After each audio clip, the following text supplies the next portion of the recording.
मीरपुर नाम के शहर में तेजस अपनी पत्नी नीरू के साथ रहता था। पति पत्नी दोनों ही नौकरी करते थे। एक दिन तेजस गांव अपनी माँ के पास फोन करता है।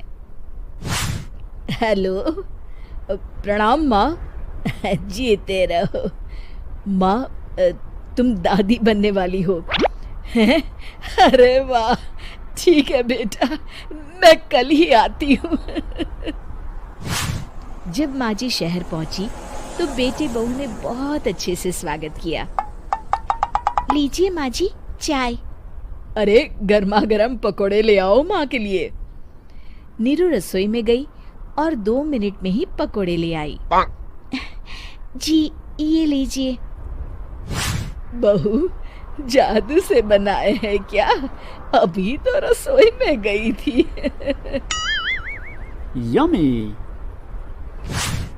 माँ जी, शीला रसोई में पकोड़े तल रही है, मैं बस लेकर आई। हे भगवान, मेरा धर्म भ्रष्ट कर दिया तूने। अब तो गंगा जल से शुद्धिकरण करना होगा।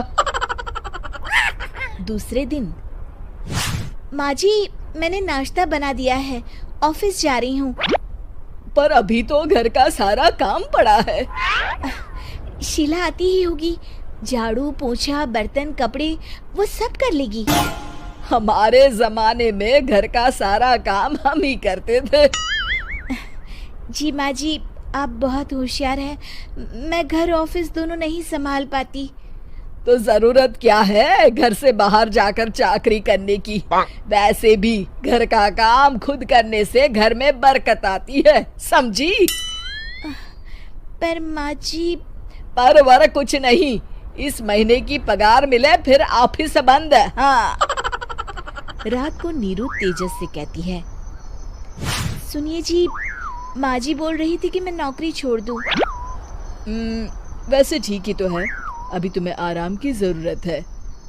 फिर भी आराम कहाँ, शीला को छुड़ाने के लिए बोल रही थी। तो अब 24 घंटे में इतना काम तो कर ही सकती हो। पर जॉब पसंद है मुझे, घर पर मन नहीं लगेगा। अगले दिन जब दोनों ऑफिस के लिए निकल रहे थे, मेरी तो कोई कीमत ही नहीं है इस घर में। माँ जी, आजकल महंगाई बहुत है, रहन सहन भी बदल गया है, दोनों नौकरी करते हैं तभी ठीक रहता है। अच्छा, तू कहना क्या चाहती है? मेरा बेटा तुझे बिठा के खिला नहीं सकता? तू ही इस घर का खर्च चला रही है, हैं? नहीं माँ जी, मेरा वो मतलब नहीं था। मतलब खूब समझती हूँ, ये बाल धूप में सफेद नहीं किए मैंने। हाँ। अब तो ये रोज का काम हो गया था। तेजस भी रोज की झिकझिक से परेशान हो गया था। एक दिन उसने कहा, नीरू, वैसे भी तुम्हें मैटरनिटी लीव मिलने वाली है, तो अभी से ही छुट्टी ले लो। पर क्या, मेरी सैलरी अच्छी खासी है। आखिर नीरू ने रिजाइन कर दिया। जब बच्चा हुआ तो घर में सब बहुत खुश हुए। कुछ दिनों बाद तेजस फाइल देख रहा था।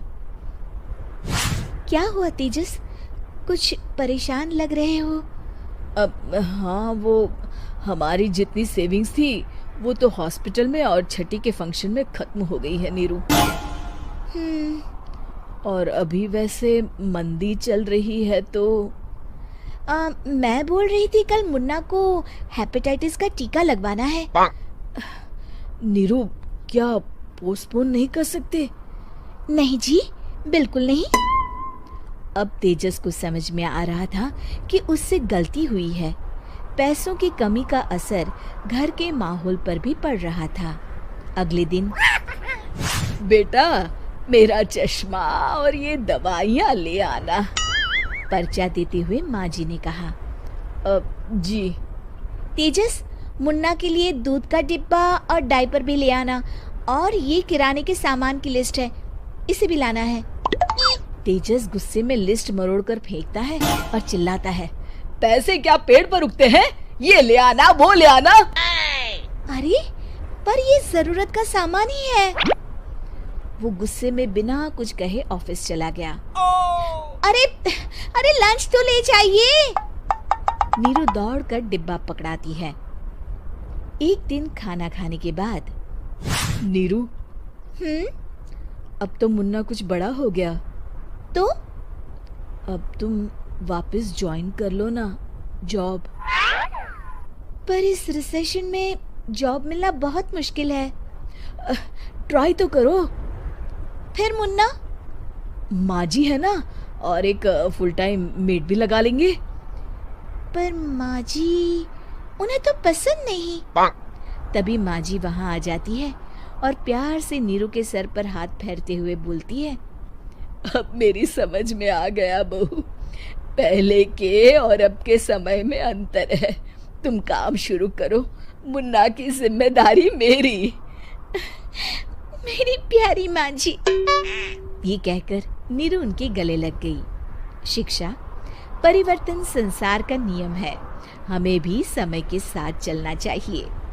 उम्मीद है कि आपको हमारी ये कहानी पसंद आई होगी। कृपया हमारे चैनल को सब्सक्राइब करें और सभी अपडेट्स के लिए बेल आइकन जरूर क्लिक करें। और हाँ, वीडियो लाइक और शेयर करना मत भूलिएगा। Bye bye.